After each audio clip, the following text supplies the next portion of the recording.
માઇક્રોસોફ્ટના સર્વરમાં સમસ્યાના કારણે ભારત અને અમેરિકા સહિત વિશ્વના ઘણા દેશોમાં હવાઈ સેવા ઠપ થઈ ગઈ છે. સ્પાઇસજેટ, ઇન્ડિગો અને અકાશા એરલાઇન્સે પણ આવી જ ટેકનિકલ સમસ્યાઓનો ઉલ્લેખ કર્યો છે. આ તકનીકી સમસ્યાઓ બાદ ભારત સરકારે માઇક્રોસોફ્ટનો સંપર્ક કર્યો છે. સુપ્રીમ કોર્ટે બેંકોને હપ્તાની ચૂકવણીમાં વિલંબ અથવા બાઉન્સ થયેલા ચેકની સામે પગલાં લેવા પર રોક લગાવી છે. સુપ્રીમ કોર્ટે જણાવ્યું હતું કે બેંકો, નાણાકીય સંસ્થાઓ અથવા બિલ્ડર દ્વારા આવા કોઈપણ ઘર ખરીદનાર સામે કોઈ કેસ કરવામાં આવશે નહીં.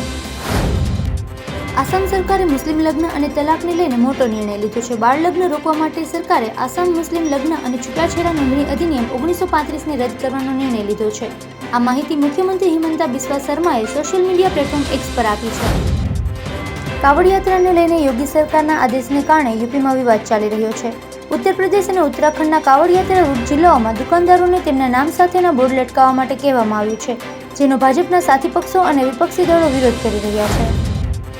યુપીએસસીએ ટ્રેની આઈએએસ ઓફિસર પૂજા ખેડકર વિરુદ્ધ એફઆઈઆર દાખલ કરી છે. તેણે નિયમોનું ઉલ્લંઘન કરીને સિવિલ સર્વિસ પરીક્ષા 2022 માટે પરીક્ષા આપી હતી. તેની પરીક્ષામાં હાજર રહેવાની મર્યાદા પૂરી થઈ ગઈ હતી અને તેણે છેતરપિંડી કરીને પર્સનલ ડિટેલ બદલી નાખી હતી. છત્રપતિ શિવાજી મહારાજે બીજાપુર સલ્તનતના અફઝલ ખાનનું પેટ ચીરીને તેને મોતને ઘાટ ઉતાર્યો હતો.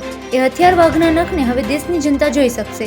આ વાઘ નખને લંડન મ્યુઝિયમમાંથી ભારત પરત લાવવામાં આવ્યા છે અને મહારાષ્ટ્રના સતારા મ્યુઝિયમમાં તેને રાખવામાં આવશે. પોરબંદરમાં આજે સવારે 10 વાગ્યા સુધીમાં 19 ઇંચ, રાણાવાવમાં 11 ઇંચ, કેશોદમાં 12 ઇંચ વરસાદ વરસ્યો હતો, જ્યારે દેવભૂમિ દ્વારકાના કલ્યાણપુરમાં 8 ઇંચ, ખંભાળિયા અને દ્વારકામાં 2 થી 3.5 ઇંચ નોંધાયો છે. આ સાથે સૌરાષ્ટ્રના અનેક શહેરોમાં પણ ગઈકાલ રાતથી બપોર સુધી વરસાદ વરસ્યો હતો. ગુરુવારે જાહેર કરાયેલા સત્તાવાર નિવેદન અનુસાર NHAIએ જે વાહનોમાં ફાસ્ટેગ લગાવેલ નથી તેઓ પાસેથી ડબલ ટોલ વસૂલવા માટે માર્ગદર્શિકા જાહેર કરી છે. જે વાહનોમાં ફાસ્ટેગ નથી તેઓને ટોલ નાકા પર ડબલ ટોલ ચૂકવવો પડશે. ભારતીય ક્રિપ્ટોકરન્સી એક્સચેન્જ વઝીરેક્સ પાસે તેના એક મલ્ટીસિગ વોલેટને અસર કરતા મોટા સિક્યુરિટી બ્રીચનો પર્દાફાશ થયો છે. કંપનીને સાયબર એટેકના પગલે $230 મિલિયન વધુની ડિજિટલ સંપત્તિઓનું નુકસાન થયું છે. ક્રિપ્ટોની ચોરી બાદ ઉપાડ સ્થગિત કરાયો છે. આરબીઆઈએ બેંક ફ્રોડને રોકવા માટે નિયમોમાં મોટા ફેરફાર કર્યા છે. જો કોઈ બેંક ખાતું છેતરપિંડીની પ્રવૃત્તિઓમાં સંડોવાયેલ હોય તો બેંકોએ તાત્કાલિક પગલાં લેવા, જેનાથી છેતરપિંડીની રકમ પરત કરવામાં મદદ મળશે. આ નિયમો બેંકો, નોન બેન્કિંગ નાણાકીય કંપનીઓ અને નાણાકીય સંસ્થાઓ પર લાગુ થશે.